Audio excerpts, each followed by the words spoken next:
Hey guys, it's Monday, so you already know what that means. It is Money Matters time. I'm not going to waste any time. I'm just going to jump right ahead into today's video. So today we are talking about the refund swindle.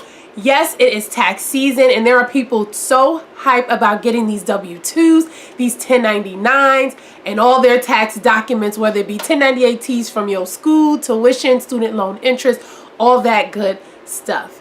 Yes, it is great if you are getting a refund, because let's be honest, not everyone even gets a refund. There are some people who will be owing a tax liability, and that's not fun. However, today's video is about those who are actually getting a refund and how best to maximize that money. So all over social media during tax time, you always see jokes about how decked out and upgraded people become when they actually get their refund. My mom calls it Big Wilma. It's like you pop in, you on top, you lit, you got cash in the account, cash in your wallet, so you lit. But let's not forget that your tax refund, it don't last forever, and while it can help you get ahead, it will not keep you ahead. So you could go ahead and ball out, and then come May, June, you might be looking a little broke.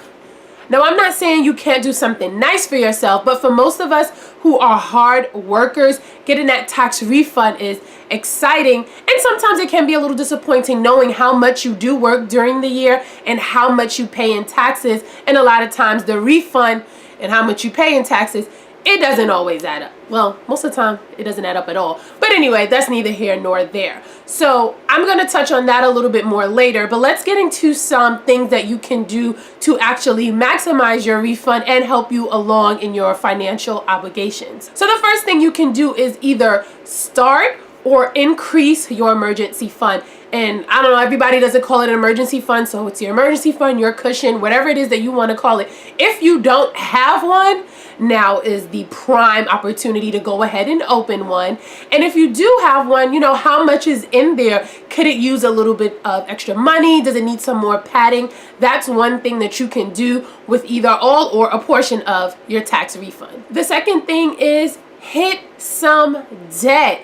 If you owe money on your credit card, student loans, whoever it is that you owe, that is a prime opportunity to go ahead and tackle some of that debt. Maybe you can get rid of something in its entirety depending on, you know, how much your refund is and how much it is that you owe. But consider going through your debt and determine whether or not you can pay off some of that using your tax refund. Something else that you can consider is there anything that you need? So for example, for my friends out there who have children, summer camp will be coming up. I know a lot of times you have to pay for these things on a weekly basis.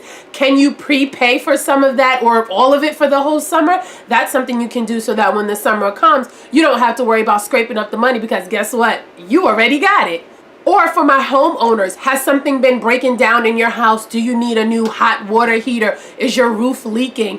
Use some of that money to get some home repairs done. That's a need, you know, this is shelter.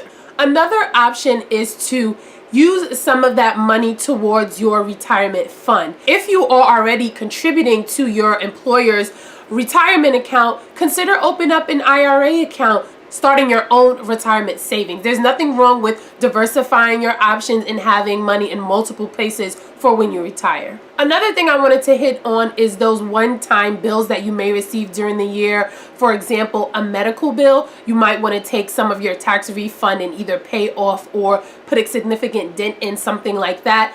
Or also invest in yourself. Is there a new language you want to learn? Is there a class you want to take? Is there a skill that you want to brush up on? You know, continuing to learn is a lifelong process, and it's nothing wrong with brushing up on your skills, because for one, it makes you more marketable. And then the last thing I want to talk about is treating yourself to something nice, whether that mean prepaying for, let's say, a vacation. And of course, you don't want to spend the entire refund on a vacation, so consider options like Airbnb or catching one of those flight deals to make the trip as affordable as possible, but still a fun little getaway. If traveling isn't your thing, what is your thing? Think of something fun that you can do to reward yourself, because like I said, this refund is something that you're getting for the taxes that you've overpaid for during the year. So why not treat yourself to something nice? But that something nice feels even greater when you know that you use the bulk of that money to actually take care of something of importance and